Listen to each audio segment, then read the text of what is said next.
জুমার এই দিনে মহান মালিকের ডাকে সাড়া দিয়ে তার আহ্বানে তার ঘরে মসজিদে আসতে পেরেছি। আসার মতো তৌফিক, সৌভাগ্য, আসার মতো আগ্রহ, উৎসাহ, উদ্দীপনা, আসার মতো মন, মনন, মানসিকতা,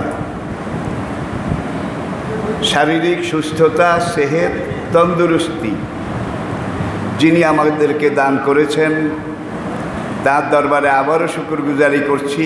সবাই পড়ুন আলহামদুলিল্লাহ। প্রিয় দিনী ভাইয়েরা, এমন এক সময় আমরা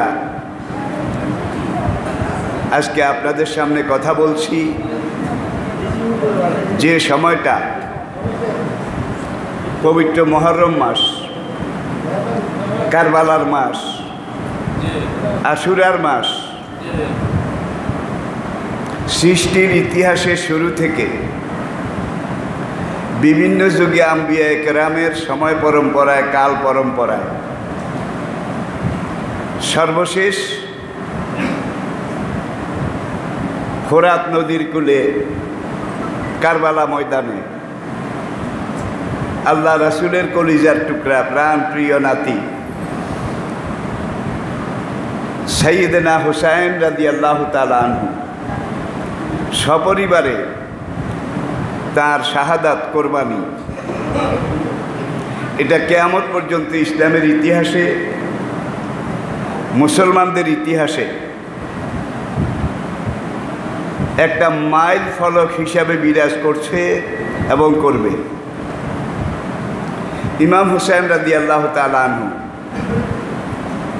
তিনি তো লেখাপড়ায়, জ্ঞানে, গুণে, বুদ্ধি, বিবেকে অপক্ষ ছিলেন না, অর্বাচীন ছিলেন না, কাঁচা ছিলেন না। যার উস্তাদ খোদ আল্লাহ নবী নিজে, যার উস্তাদ সাইয়েদনা হযরত আলী রাদিয়াল্লাহু তাআলা আনহু, তিনি নিজে, তিনি ইলমের দিকে, জ্ঞান গরিমার দিকে, বুদ্ধি বিবেকের দিকে আনম্যাচিউর ছিলেন না, অপূর্ণ ছিলেন না, পরিপূর্ণ ছিলেন।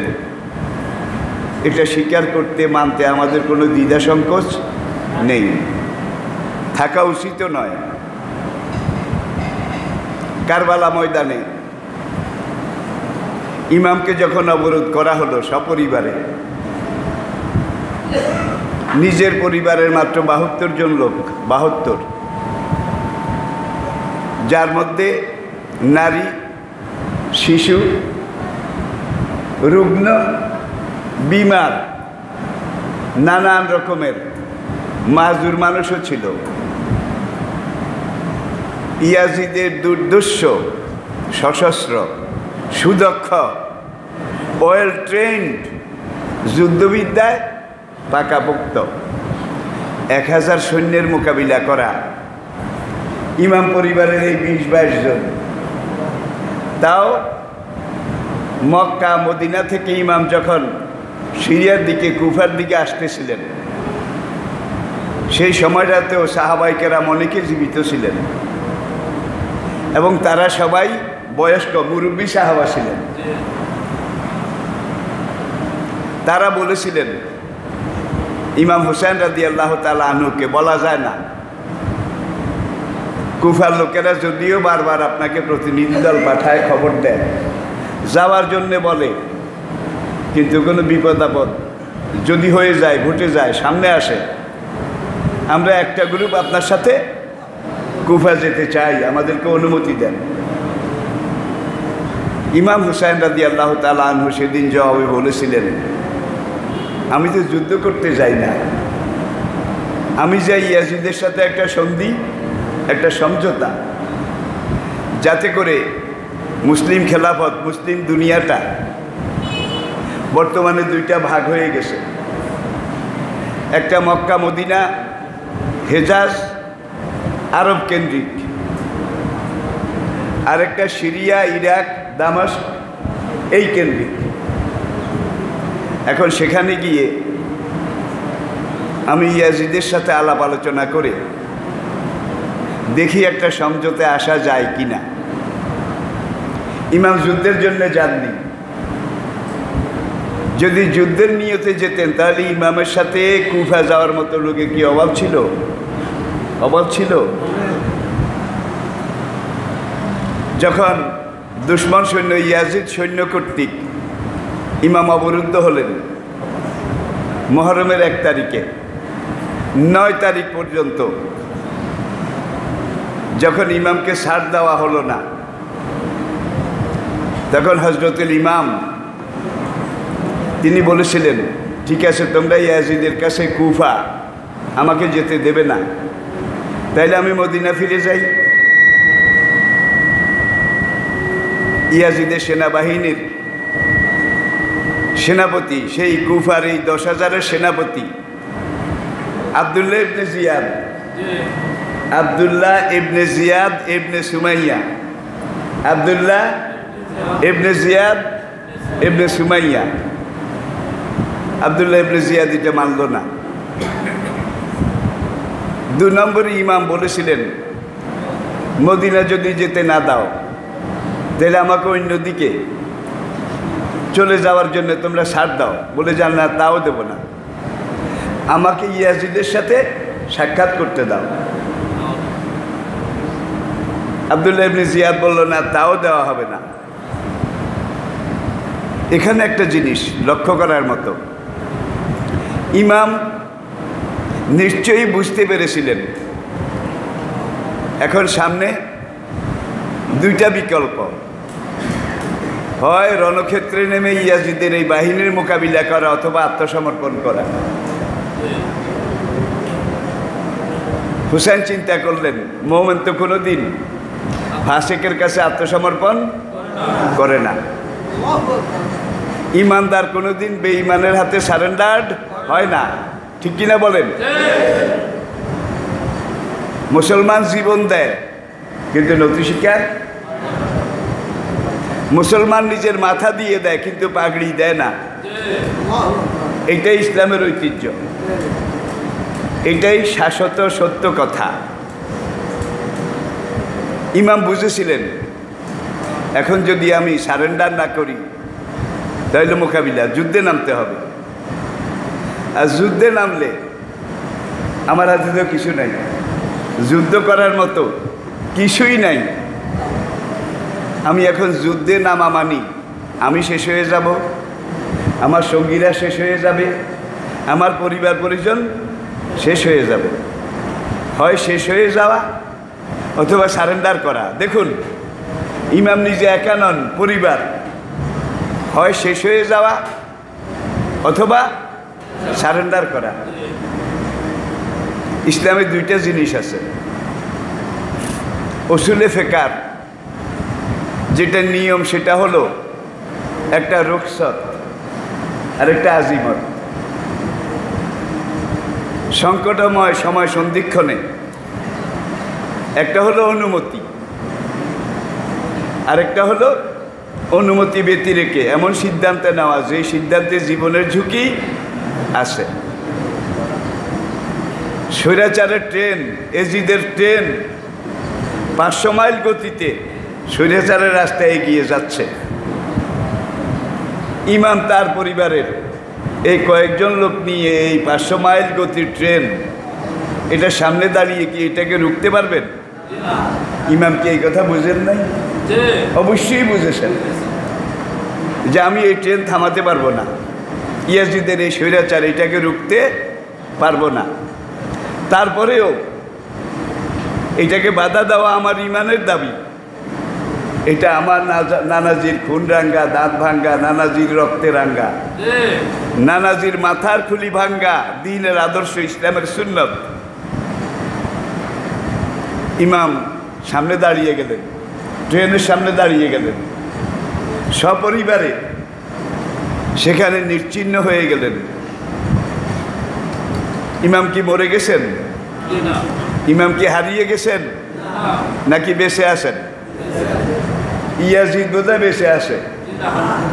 কতলে হুসাইন আসল মে মর গই ইয়াজিদ হায়, इस्लाम जिंदा होता है हर কারবালা के बाद। আপনারা একটু আফগানিস্তানের দিকে তাকান।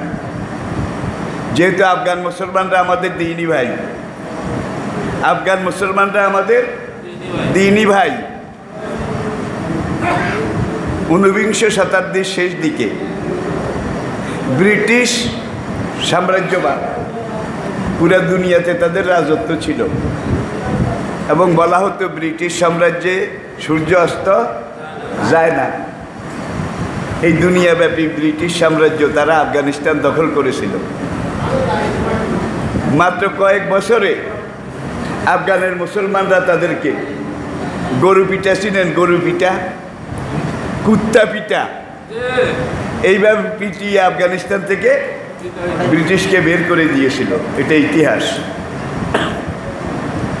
বিংশত শতাব্দীর শেষ দিকে আবার দুনিয়ার আরেকটা পরাশক্তি সোভিয়েত ইউনিয়ন, সেটাও সোভিয়েত ইউনিয়ন যখন ছিল ব্রিটিশ সাম্রাজ্যবাদের চেয়ে একেবারে কম ছিল না। তারা আবার আফগানিস্তান দখল করলো। ইতিহাস আপনারা জানেন। দখল করার পরে মাত্র এক যুগ 12 বছর, তার কিছু কম বেশি সময়ের ভিতরে সোভিয়েত ইউনিয়ন কুকুরের মতো মার খেয়ে আফগানিস্তান থেকে বের হয়ে যেতে বাধ্য হয়েছিল। শুধু সোভিয়েত ইউনিয়ন বার হয়ে যায়নি, সোভিয়েত ইউনিয়ন থেকে 13টা মুসলমান দেশ তারা সোভিয়েত ইউনিয়ন থেকে বের হয়ে স্বাধীনতা ঘোষণা করে স্বাধীন হয়ে গেছে। আল্লাহু আকবার। এরপরে 21বিংশ শতাব্দীর একেবারে প্রথম দিকে বর্তমান বিশ্বের আরেকটা সুপার পাওয়ার আমেরিকা, তারা নানা সুতায় বিভিন্ন রকমের অপবাদ, অভিযোগ এগুলো এনে আবার চরমভাবে আফগানিস্তানে চড়াও হয়ে আফগানিস্তান দখল করলো। আফগানিস্তানের মুসলমানরা তারা প্রায় 20 বছর, কয়েক মাস বাকি 20 বছর আমেরিকাকে এমন মার দিল যেই মায়ের আমেরিকা ভিয়েতনামেও খায় নাই, যেই মায়ের আমেরিকা এর আগে কোনোদিন খাওয়া তো দূরের কথা দেখেও নি, শুনেও নি। গেছে তো গেছে আফগানিস্তান থেকে, নাকে খত দিয়ে গেছে। ঠিক না বে ঠিক? তাহলে বোঝা গেল আফগানিস্তানের মাটিটাই এমন যেটাকে দখল করে কেউ দখলে রাখতে, সে যত বড় শক্তিই হোক।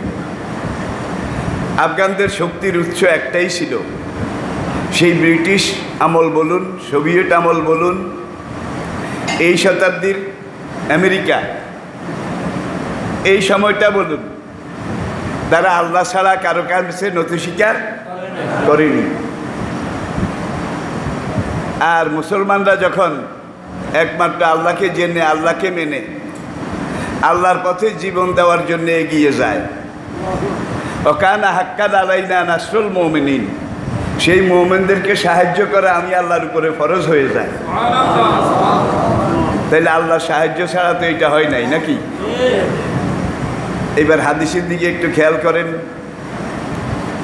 ইমাম মাহদী আলাইহিস সালাতু ওয়াস সালাম, তার দুনিয়াতে আবির্ভাব, আগমন, এ সম্পর্কে আল্লাহর নবী হাদিসে 70টা লক্ষণ উল্লেখ করেছেন। কয়টা? 70টা লক্ষণ। ইমাম মাহদী আসার আগে এই হবে, এমন হবে, এমন হবে। এই 70টা লক্ষণের মধ্যে 66টা লক্ষণ হয়ে গেছে। 70টার মধ্যে 66টা হয়ে গেছে, রয়েছে মাত্র 4টা। আর এই 66টা লক্ষণের মধ্যে একটা লক্ষণ হলো ইমাম মাহদী যখন কাবার পূর্ব দিকে হাজরে আসওয়াদ, মাকাম ইব্রাহিম, এই দুইটার মাঝখানে তিনি যখন আবির্ভাব হবেন, পরিচয় যখন মানুষ জেনে যাবে, তখন 313 জন লোক কাবার পূর্ব দিকে এই চত্বরে ইমাম মাহদীর হাতে হাত দিয়ে বায়াত করবে। বায়াত বুঝেন তো? ভোট। আমরা আপনার সাথে আসি, আমরা আপনার সাথে আছি। বর্তমান পৃথিবীতে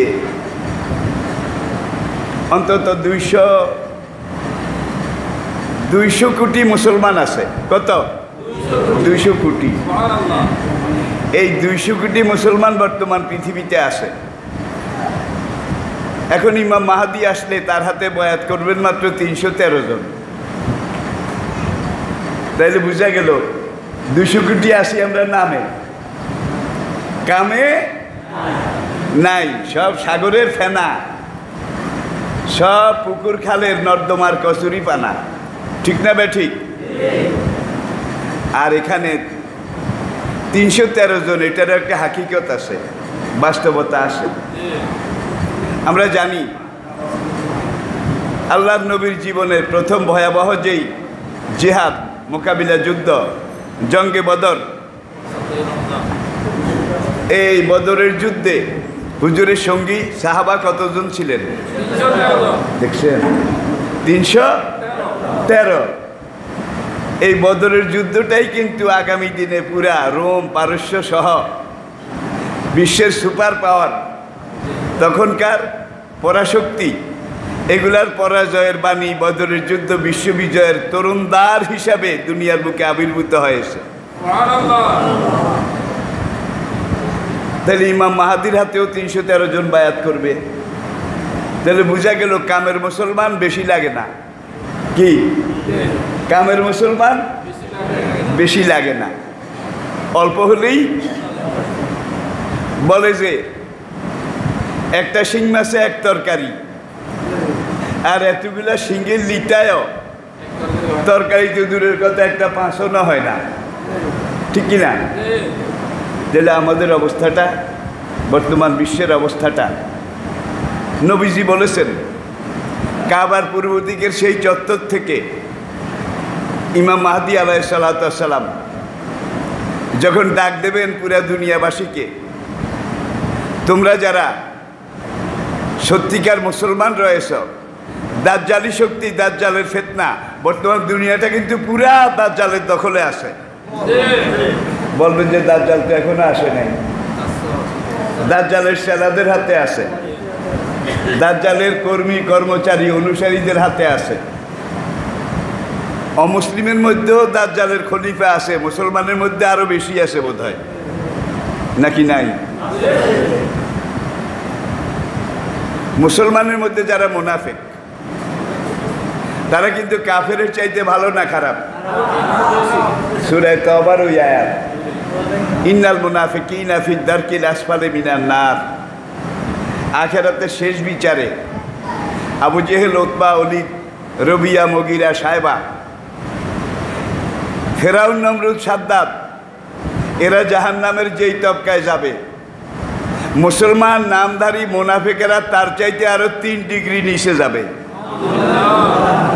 কারণ মুনাফিক কাফেরের চাইতে খারাপ। যুগে যুগে ইসলামের যত ক্ষতি করেছে মুসলমান নামধারী মুনাফিকেরা করেছে। আজকের এই যুগেও আপনারা যদি একটু লক্ষ্য করেন, বেঈমানরা ইসলাম আর মুসলমানের যা ক্ষতি এখনো করতেছে তার চাইতে অনেক বেশি মুসলমান নামধারী মুনাফিকেরা করতেছে। ঠিক কিনা বলুন? তাইলে বোঝা গেল হুজুর ইরশাদ করেছেন। এখানে অনেক হাদিস, একটা হাদিস সামনে নিয়ে আসেন। ইমাম মাহাদি যখন ডাক দেবেন তখন কালো পতাকা, লা ইলাহা ইল্লাল্লাহু মুহাম্মাদুর রাসূলুল্লাহ খচিত কালো পতাকা নিয়ে একদল সৈন্য প্রথম খোরাসানের দিক থেকে আসবে। খোরাসান, আর আগের খোরাসান বলতে আমরা বুঝি বর্তমান পুরো আফগানিস্তান। আফগানিস্তানের দক্ষিণ দিকে উত্তর পশ্চিম সীমান্ত প্রদেশ বালুচিস্তান, আবার আফগানিস্তানের উত্তর দিকে উজবেকিস্তান, কাজাকিস্তান, তুর্কমেনিস্তান, এখান দিয়ে আরও প্রায় আধা ডজনের বেশি মুসলমান দেশ। এই সবটা মিলে তখনকার খোরাসান। হুজুর বলছেন ইমাম মাহাদি যখন ডাক দেবেন প্রথম বাহিনী খোরাসানের দিক থেকে আসবে। তারপরের বাহিনী ইরাকের দিক থেকে আসবে, তারপরে ইমাম মাহাদির সহযোগী বাহিনী ইয়ামন থেকে আসবে। তাহলে আফগানিস্তান মানে খোরাসান, সেখানেও যুদ্ধ চলছে। ইরাকে, সিরিয়ায় বোধহয় যুদ্ধ চলে না, ইয়ামনে বোধহয় যুদ্ধ চলে না। তাহলে যেই যেই দিক থেকে ইমাম মাহাদির সৈন্যবাহিনী আসবে তারা এখন ট্রেনিং দিতেছে। ট্রেনিং, আফগানদের ট্রেনিং একটা পর্যায়ে এসে পৌঁছেছে। কি সিরিয়া বা শাম, ইরাক, এই সবটা কিন্তু তখন শাম ছিল। এখানেও যুদ্ধ চলতেছে, ইয়ামনেও যুদ্ধ চলতেছে। ইয়ামনের যুদ্ধ কিন্তু কাফেরের সাথে নয়, মুমিন এবং মুনাফিকের সাথে। আমি বোধহয় বুঝাইতে পারি না। ইয়ামনের যুদ্ধটা মুমিন এবং মুনাফিক। আমি সঙ্গত কারণেই নাম বলছি না, আপনারা বোধহয় বুঝে গেছেন। আর বদর, উহুদ, খন্দক, প্রত্যেকটা যুদ্ধে আপনারা দেখবেন কাফেররা যেই ভূমিকা নিয়েছিল, মুসলমান নামধারী মুনাফিকেরা ইসলামের বিরুদ্ধে তার চাইতে জঘন্য ভূমিকা নিয়েছিল। কুরাইশদের যৌথ বাহিনী আহজাব, হেজবন হইল দল, আহজাব দলে দলে দলে দলে, বিভিন্ন গোত্র জাতি, তাদের থেকে সম্মিলিত বাহিনী, সম্মিলিত তারা মদিনা অবরোধ করলো। খন্দকের জন্যে মদিনা ঢুকতে পারে না। প্রায় 20 দিন গত হয়ে গেছে, তারা ঢুকতে পারে না। এখন মদিনাতে একদল ইহুদি, তারা আল্লাহর নবী মদিনায় আসার পরে একটা চুক্তি নবীজি নিজে করলেন। মুসলমান, মুশরিক, ইহুদি, খ্রিস্টান, মজুস, অগ্নিপূজক, মদিনা ইসলামী রাষ্ট্রের যারা বাসিন্দা তারা সবাই মদিনাবাসী, তারা সবাই একদেশী, তাদের সবার স্বার্থ অভিন্ন অভিন্ন। বাইরের কোনো শক্তি এসে যদি মদিনা আক্রমণ করে, তাহলে কে মুসলমান, কে ইহুদি, কে খ্রিস্টান, কে মুশরিক, এই প্রশ্ন আমরা কেউ তুলব না। সবাই মিলে কাঁধে কাঁধ মিলিয়ে বাইরের ওই দুশ্মনের মোকাবিলা করব। তাইলে মদিনা রাষ্ট্র একটা রাষ্ট্রের সংহতির জন্যে, সার্বভৌমত্ব রক্ষা করার জন্যে, জাতীয়ভাবে তারা একই ধর্মের অনুসারী না হলেও বিভিন্ন ধর্মেরও যদি হয়, দেশ রক্ষার ব্যাপারে এক। বদরের পরেই কিন্তু ইহুদিরা চুক্তিভঙ্গ করেছে, উহুদে আরও করেছে। খন্দকের যুদ্ধের সময় আল্লাহ নবী, আরে খানা নাই, দাওয়া নাই, একটা খুরমা খেজুর দুইজনে ভাগ করে খায়। 3 দিন পর্যন্ত এক ফোঁটা পানি নবীর পেটেও যায়নি, সাহাবাদের পেটেও যায়নি। যখন কুরাইশরা সুবিধা করতে পারছিল না, আর মুনাফিকেরা কুরাইশদের সহযোগিতা করতেছে, এইখান দিয়ে ঢুকো, এই করো, ওই করো। এটা কিন্তু মদিনার নাগরিক। তারা এই তৃতীয়বার চুক্তিভঙ্গ করেছে, তৃতীয়বার, থার্ড টাইম। এখন একদল মুনাফিক ইহুদি, আল্লাহ নবীর পরিবার, আহলে বায়েত, এটা খন্দকের ভিতরে, মদিনার ভিতরের দিকে একটা জায়গা, একটা বিল্ডিং তৈরি হচ্ছিল পাথরের দেওয়াল দিয়ে, তখন পাথর দিয়েই হতো। এই বিল্ডিংটার ছাদ এখনো ঢালাই করা হয়নি। সাহাবায়ে কেরামের পরামর্শ মোতাবেক আল্লাহর নবীর স্ত্রী, পুত্র, পরিজন, আহলে বায়েত, তাদেরকে ওই নতুন আন্ডার কনস্ট্রাকশন দেওয়াল ঘেরা ওই বাড়ির মধ্যে রাখা হলো। এবং সাহাবায়ে কেরাম বললেন, দুশ্মনরা আমরা যখন তাদের মোকাবিলায় ব্যস্ত হব, তখন নবীর পরিবারের উপর আক্রমণ করতে পারে। আর নবীর পরিবারের উপরে আক্রমণ করলে মুসলমানদের নজর যখন সেই দিকে যাবে, ওরা এখান দিয়ে মদিনায় ঢুকে যেতে পারে। তাই নবীর পরিবারকে একটা সেফ সিকিউরড এমন একটা জায়গায় রাখাই ভালো। সেখানে রাখলেন। দুয়ারে একজন বুড়ো সাহাবী, হযরত হাসান বিন সাবেত। হাসান সেই দিনের সাবায় মোয়াল্লাকার কবি, তাদের মধ্যে একজন অন্যতম হাসান বিন সাবেত। বুড়া মানুষ, একেবারে বুড়া, থুরথুরে, যুদ্ধ করার মতো অ্যাবিলিটি, শক্তি, সামর্থ্য নেই। তা হাসানকে ওই নবী পরিবারের এই সাববিহীন এই দেওয়ালের ভিতরে রেখে হাসান বিন সাবেত রাদিয়াল্লাহু তাআলা আনহু তাকে দুয়ারে একটা তলোয়ার হাতে দিয়ে পাহারার জন্য এখানে মোতায়েন করা হলো। ইহুদিরা দুয়ারের ওখান দিয়ে কয়েকবার অ্যাম্বুশ করলো, দেখে যে বুড়িয়া তলোয়ার নিয়ে এইভাবে আসে। যেহেতু মুসলমান, ডরে ওরা আগায় না। পেছনে গিয়ে ব্যাক ডোরে গিয়ে তারা পরামর্শ করলে একটা কাজ করা হোক, এই দেওয়ালের উপরে একটা মোটা মজবুত কাশির মাথায়, দড়ির মাথায় পাথর বেঁধে, ভারী পাথর, সেই পাথরটাকে দেওয়ালের উপর দিয়ে কয়েকজনে নিক্ষেপ করে পাথরটা যখন নিচে পড়ে যাবে, আমরা একজন দুজন করে বাইরে থেকে রশি বেয়ে দেওয়ালে উঠে তারপরে ভিতরে নেবে নবী পরিবারের উপরে আক্রমণ করব। আল্লাহু আকবার।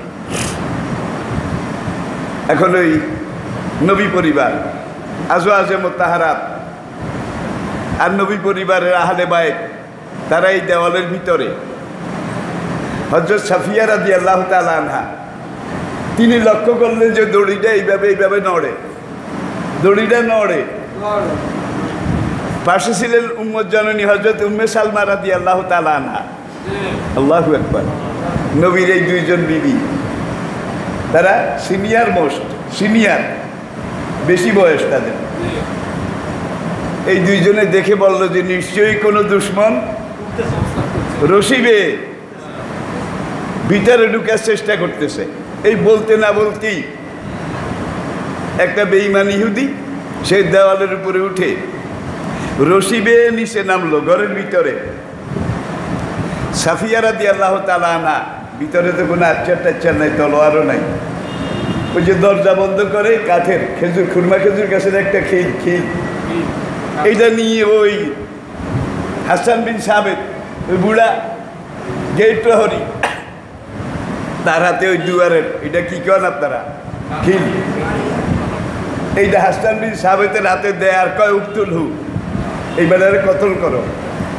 হাসান বিন সাবেত কয় কতল করার ক্ষমতাই যদি আমার থাকতো তাহলে তো আমি খন্দকের মাঠে যাইতাম। এখন কাউকে হত্যা করার মতো সামর্থ্য আমার নেই, এমনিই গা কাঁপে, আমার দিয়া সম্ভব নয়। উম্মে সালমা রাদিয়াল্লাহু তাআলা আনহা বললেন, বুড়িয়া কাঁপে, আমার ডর ডর লাগে। এইবার সাফিয়া রাদিয়াল্লাহু তাআলা আনহা, তিনি ওই লোকটা যখন ওই রশি খোলার চেষ্টা করতেছে, ভিতরে ঢুকে রশি খোলে, ফ্রি হয়ে আক্রমণ করবে, সাফিয়া রাদিয়াল্লাহু তাআলা আনহা ওই খেজুর কাঠের দুয়ারের খিল সেটা নিয়ে পিছন থেকে এসে এমন জোরে তার মাথার এখানে আঘাত করলো, তার মাথার খুলিটা আলাদা হয়ে পড়ে গেল। এইবার সে ছটফট করতেছে, কতক্ষণ পরে নিথর। এইবার উম্মে সালমা রাদিয়াল্লাহু তাআলা আনহা ওই গার্ড হাসান বিন সাবেত, তাকে বলে আমরা এই দুশ্মনটাকে মেরেছি, তুমি ওর কল্লাটা কাটো। হাসান বিন সাবেত কয় ইন্নী খেপ্তু আলা নফসি, আমার ডর লাগে।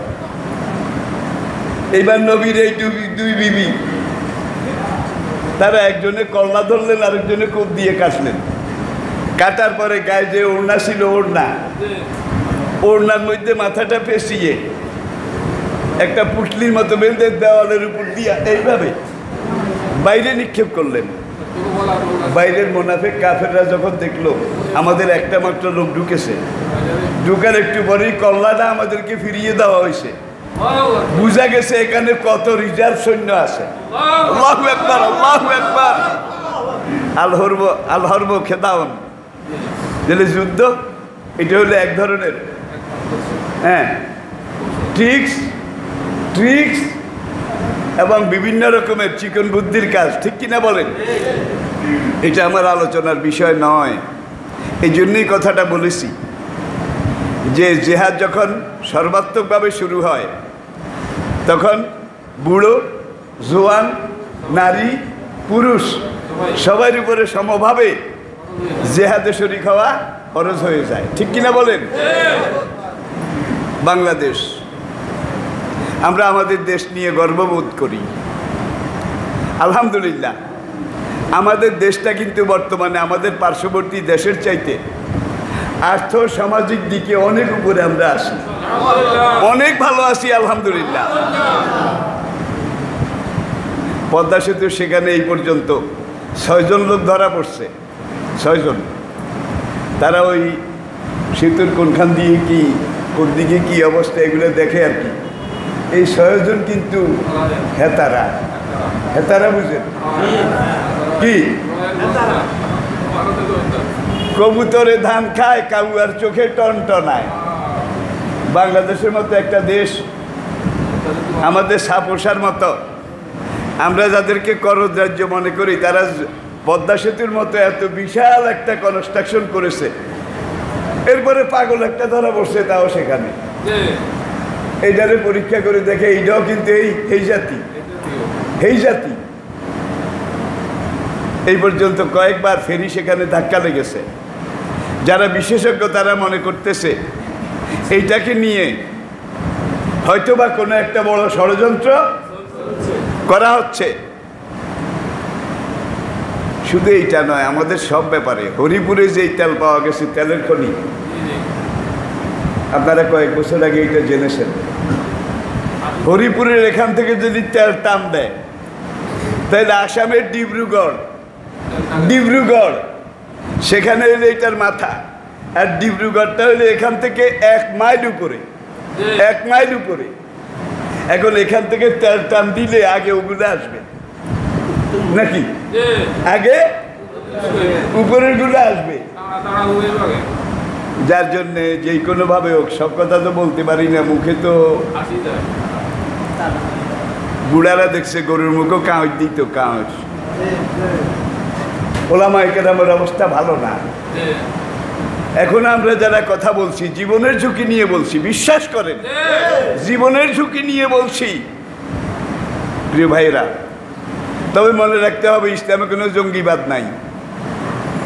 মনে রাখতে হবে, জঙ্গিবাদ ইসলামের সবচেয়ে বড় শত্রু। আপনি ইসলাম কায়েমের আন্দোলন করেন, ইসলামী বাংলাদেশে যারা একামতে দ্বীনের কাজ করে, 80 বছর বয়সী সংগঠনও আছে, 80 বছর। তারা ইসলামের বিভিন্ন দাবি দাওয়া এগুলো নিয়ে রাস্তায় মিছিল করে কি না? মিটিং করে, সমাবেশ করে, ঠিক না? ঠিক। যতগুলো বৈধ ইসলামী দল আছে তারা সবাই। তবে এই কথা বলতে গেলে আমার মনে পড়ে, আজ থেকে কয়েক বছর আগে একজন ট্রাফিক সার্জেন্ট, পুলিশের একজন ট্রাফিক সার্জেন্ট, আমি পল্টনে যেখানে থাকতাম, পূর্ব পরিচয় সূত্র ধরে আমার কাছে মাঝে মাঝে আসতেন। সেই ভদ্রলোক আমাকে হাসে আর কয়, ট্রাফিক সার্জেন্ট, হুজুর, জামাত আর শিবিররা যখন মিছিল বাইর করে, যত বড় মিছিল হোক, আমাদের পুলিশের মধ্যে কোনো টেনশন কাজ করে না। আমরা টেনশন ভোগ করি না, কারণ আমরা জানি এদের মিছিল যত বড় হোক, এরা গাড়ি ভাঙবে না, এরা পাথর মেরে বিল্ডিংয়ের গ্লাস ভাঙবে না, এগুলো আগুন লাগাবে না, ঠিক না? ঠিক। তাইলে এরা তো জঙ্গি হইতে পারে না, এরা তো জঙ্গি হইতে পারে না। আর পুলিশ যাদেরকে বলে, আসলে এরা ভালো। তাইলে এই যে মুফতি আব্দুর রহমান, মুফতি আব্দুল হান্নান, 2005-এ যারা প্রথম বাংলাদেশকে জঙ্গিবাদের কলঙ্ক লাগিয়েছিল, আতাউর রহমান সাহানি, বাংলা ভাই, এরা কি কোনোদিন ঢাকার বুকে বা দেশের কোনোখানে কোনো মিছিল করেছিল, সমাবেশ করেছিল? তাদের এই সংগঠন আছে, এই ঘোষণা দিয়েছিল। দেখা যায় তাদের কাজটাও চোরা, সংগঠনটাও চোরা। আর এইভাবে লুকিয়ে লুকিয়ে, ছুপিয়ে ছুপিয়ে যারা কাজ করে, এরাই চোর। আমরা সবসময় বলি, মানুষ মেরে কোনোদিন ইসলাম কায়েম করা যায় না। আর বর্তমান বাংলাদেশের যতগুলো ইসলামী সংগঠন আছে, তার মধ্যে সর্বপ্রাচীন যে সংগঠনটা আপনারা চিনেন, অনেকে জানেন, যাদের ব্যাংক আছে, ব্যাংকটা কিন্তু দুনিয়ার 1000 বড় ব্যাংকের একটা। তাদের ব্যাংকটা কিন্তু দক্ষিণ পূর্ব এশিয়ার সবচেয়ে বড় ব্যাংক। সুদী ব্যাংক, ইসলামী ব্যাংক, সব ব্যাংক মিলে যায় দক্ষিণ পূর্ব এশিয়ার সবচেয়ে বড় ব্যাংক। এরপরে তাদের স্কুল আছে, মাদ্রাসা আছে নাকি? তাদের মাদ্রাসাগুলা শুধু বাংলাদেশের নয়, বিশ্বের সার্টিফাইড ইনস্টিটিউট। ধরুন তাহমিরুল মিল্লাত, এখানে ছাত্র বর্তমান দুনিয়ার কোন দেশে না আছে বলেন? এরপর তাদের মহিলা শাখা, তাদের ইউনিভার্সিটি বোধহয় নাই, মানারত ইন্টারন্যাশনাল ইউনিভার্সিটি, আন্তর্জাতিক ইসলামী ইউনিভার্সিটি, সারা দুনিয়ার ছেলেরা এখানে এসে পড়ে। তাদের মেডিকেল কলেজ বোধহয় নাই, আছে? তাদের হাসপাতাল বোধহয় নাই, কোনটা নাই? কোনটা নাই? তাহলে বোঝা গেল এগুলোই সত্যিকার ইসলামী আন্দোলন। একদিকে দিন কায়েমের আন্দোলন করে, আরেকদিকে মানুষের কর্মসংস্থান। এরপরে কোনোখানে যদি কোনো মানুষ মরে, এই 3 সপ্তাহ আগে হবে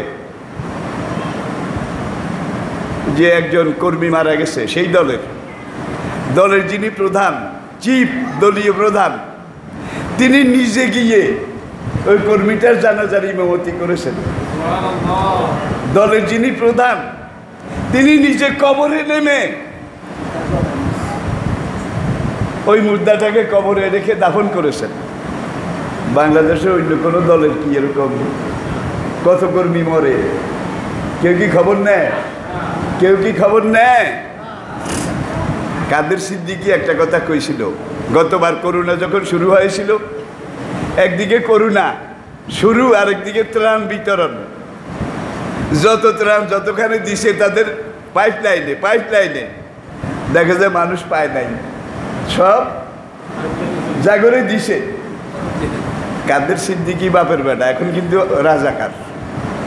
হক কথা কইলে কাদের সিদ্দিকী একমাত্র ব্যক্তি, বঙ্গবন্ধুকে যেদিন হত্যা করা হয়েছিল অন্যায়ভাবে, এই কাদের সিদ্দিকী রাস্তায় বের হয়েছিল, আর কেউ বাইর হয় নাই। এগুলো অবদান অস্বীকার করা যাবে না। কাদের সিদ্দিকী দুঃখ করে বলেছিল যে আপনাদের এই ত্রাণ বিতরণের দায়িত্ব শিবিরের ছেলেদেরকে দেন, তাহলে আর চুরি হবে না। কি ভাই, কাদের সিদ্দিকী তো আমাদের লোক না, কি জামাত শিবিরের লোকও না। তাইলে বোঝা গেল ঢাকা ইসলামী সমাজ কল্যাণ জামে মসজিদে আমি 22 বছর খুতবা দিয়েছি, 22 বছর। সেখানে বিভিন্ন দলমতের লোক আসতো। কাজী জাফরের নাম তো শুনেছেন, সে টঙ্গী শিল্প এলাকায় ওই কমিউনিস্ট আন্দোলন করতো, একটা মানে একটা লেফটিস্ট, একটা বামপন্থী আন্দোলনের নেতা ছিল কাজী জাফর। তো সেই কাজী জাফরের ন্যাপ কেন্দ্রীয় কমিটির একজন লোক, জাসদ কেন্দ্রীয় কমিটির লোক। আমার 1-2 ভাই, তাদের বাড়ি ফরিদপুর, এই তারা 2জনের সাথে একত্রে চাকরি করে, চলাফেরা করে, মসজিদে আসছে। যেই বেটা কোনোদিন নামাজও পড়ে নাই, খুতবা হলো, জুমা হলো, আলোচনা হলো। নামাজের পরে ওই 2জনকে আগামী জুমায় কিন্তু আমাকে রেখে আসবেন না, আমি আপনাদের সাথে আসব। 2-3 জুমা আসলো।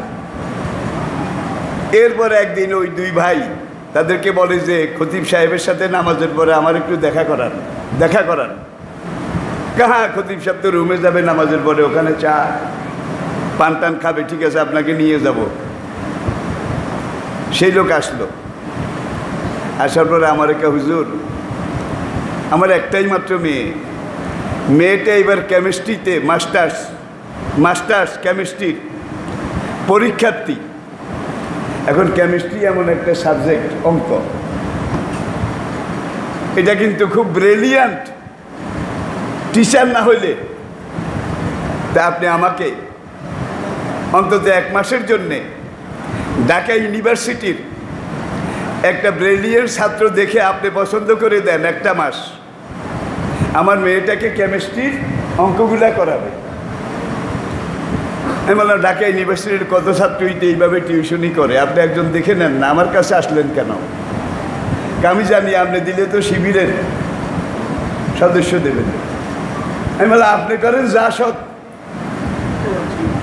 কি। আর আমার কাছে আসছেন আপনার মেয়ের জন্য, হুজুর মেয়েটা খুব সুন্দরী, আমার মেয়ে, ফেস বডি অ্যাপিয়ারেন্স আকর্ষণীয়, লোভনীয়, যদিও আমার এখন তার জন্য একটা টিচিং দরকার, কিন্তু আনে দানে আমি নিতে পারি না, সাহস পাই না। আমি বললাম তাহলে আমি দিলে তো এই দেবো, আপনি বুঝলেন, তারপর আইলেন কেন? হুজুর ঠিক আছে, শিবির আমার দুশ্মন, রগ কাটে, শিবির আমার দুশ্মন, রগ কাটে, কিন্তু মানুষ বালা। যদি শিবিরের ছেলে দেন, আমার 100 ভাগ বিশ্বাস আমার মেয়ে নিয়ে পালাবে না। আমি কি বুঝাতে পেরেছি? আবিসিনিয়া নাজ্জাশী কি বলেছিল? আমরা রাজ যখন বলল বাচ্চা হুজুর Mohammad as a man, as a person, Mohammad মানুষ হিসাবে কেমন, ব্যক্তি হিসাবে কেমন? আমাদের রাজ বললেন আমাদের দুশ্মন, আমাদের দুশ্মন, দেশটারে খাইছে, কিন্তু অ্যাজ এ ম্যান, ব্যক্তি হিসাবে, মানুষ হিসাবে কেমন, এটা যদি জিজ্ঞাসা করেন আমাকে নিঃসংকোচে বলা লাগবে মোহাম্মদের মতো ভালো মানুষ মক্কায় আরেকজন নাই। নাজ্জাশী চেয়ার থেকে দাঁড়িয়ে গেল, দাঁড়িয়ে গিয়ে বলে আমার তোমার কথা যদি সত্য হয় তাহলে লোহিত সাগরের পশ্চিম পাড়ের আমার দেশ আবিসিনিয়া আফ্রিকা নয়, আগামী কয়েক বছরের ভিতরে পুরা জজিরাতুল আরব, পুরা রোমান সাম্রাজ্য, পারস্য সাম্রাজ্য, এগুলো সব মোহাম্মদের পায়ের নিচে চলে যাবে, এটাকে কেউ ঠেকায় রাখতে পারবে না। নাজ্জাশীও বলছিল মোহাম্মদ আমার দুশ্মন, কিন্তু তুমি তার দুশ্মন আরেকজন। তুমি যে বলছো মোহাম্মদের মতো ভালো মানুষ আরেকজন নাই, তাহলে যারা দুশ্মন তারাও কয় মানুষ বালা কিন্তু রগ কাটে। ভাই রক্ত কাটলে একটা রগ কাটছে।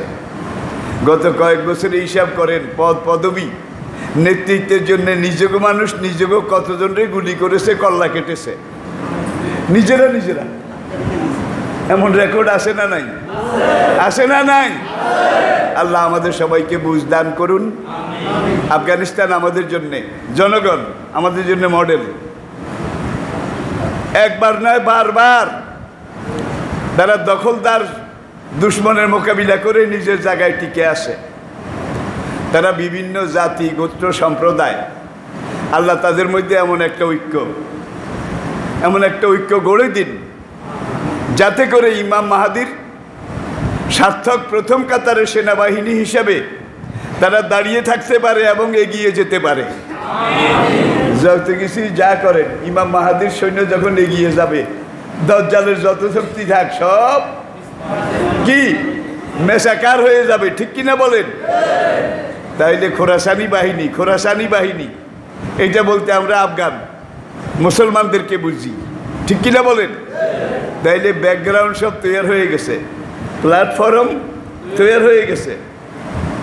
ইমাম মাহাদি আলাইহিস সালাম আপনার ঘরের দুয়ারে আছে, ঘরের দুয়ারে। হযরত ঈসা আলাইহিস সালাম আপনার বাড়ির সামনে আসে। সময়টা এমন। তবে আমি এইটা বলতে পারি না অমুক সনে এত বছর পরে তিনি আসবেন, এটা বলা যাবে না, নবী বলে নাই। আর আল্লাহর ক্যালেন্ডারে 1000 বছর 500 বছর কোনো সময় না, কোনো সময়ই না, ঠিক কিনা বলেন? তবে এইটা ঠিক আমি দেখব না আজকে যুবক তরুণ যারা, তারা ইমাম মাহাদিকে পাওয়ার সম্ভাবনা অনেক বেশি, অনেক বেশি, অনেক বেশি। যেই কোনো মুহূর্তে ডাক আসতে পারে, যেই কোনো মুহূর্তে ডাক আসতে পারে। ইমাম মাহাদি যেই ডাক দিবেন সেটা আল্লাহর পক্ষ থেকে, ইমাম মাহাদি যেই ডাক দেবেন সেটা আল্লাহ রাসূলের পক্ষ থেকে। নবী ঈসা আলাইহিস সালাম যেই ডাক দিবেন সেটা নবী মুহাম্মদ সাল্লাল্লাহু আলাইহি সাল্লামের পক্ষ থেকে। সেই ডাকের সময়টা কিন্তু আমাদের সামনে। এই সময় ঈমানের উপরে কায়েম থাকা। দাজ্জাল এত কিছু করবে, তথ্য প্রযুক্তি থেকে শুরু করে পুরা দুনিয়াটা দাজ্জালের হাতের মুঠে চলে যাবে। গেছে কিনা বলেন? গেছে কিনা বলেন? এই অবস্থাতে মান তামাসসাকা বিসুন্নতি ইনদা ফাসাদে উম্মতি, আমার উম্মত যখন এইভাবে ফাসাদের মধ্যে পড়ে যাবে, বিভ্রান্তির মধ্যে পড়ে যাবে, এই সময় আমার একটা সুন্নত, আমার একটা আদর্শ, এটাকে মজবুত করে ধরে, দাঁতে কামড়িয়ে ধরে যে জায়গায় পড়ে থাকবে হাত কিন্তু অনেক সময় স্লিপ করে, দাঁতে কামড়াইয়া ধরলে কি আল্লাহ কোরআনে আয়াতুল কুরসিতে এই কথাটাই বলেছেন যে আল্লাহ রুজু ধারণ করেছে ফাকাত ইস্তামসাকা বিল উরওয়াতিল উসকা লান ফিসামা। আল্লাহর এই রুজুকে যারা দাঁত দিয়ে কামড়াই ধরেছে, তাহলে হাত স্লিপ করার ভয় আছে, দাঁত স্লিপ করার ভয় আছে বোধহয়। হাত স্লিপ করে কিন্তু দাঁত স্লিপ করে না। তাই আল্লাহর এই রুজু আল্লাহ দুনিয়াতে নামিয়ে দিয়েছেন। এই রুজুর নাম, এই রশির নাম হইল হাবলিল্লাহ। ওয়াতাসিমু বিহাবলিল্লাহ, আল্লাহর রশি। এটা আল্লাহ নিজে কুদরতি হাতে পাকাইছে।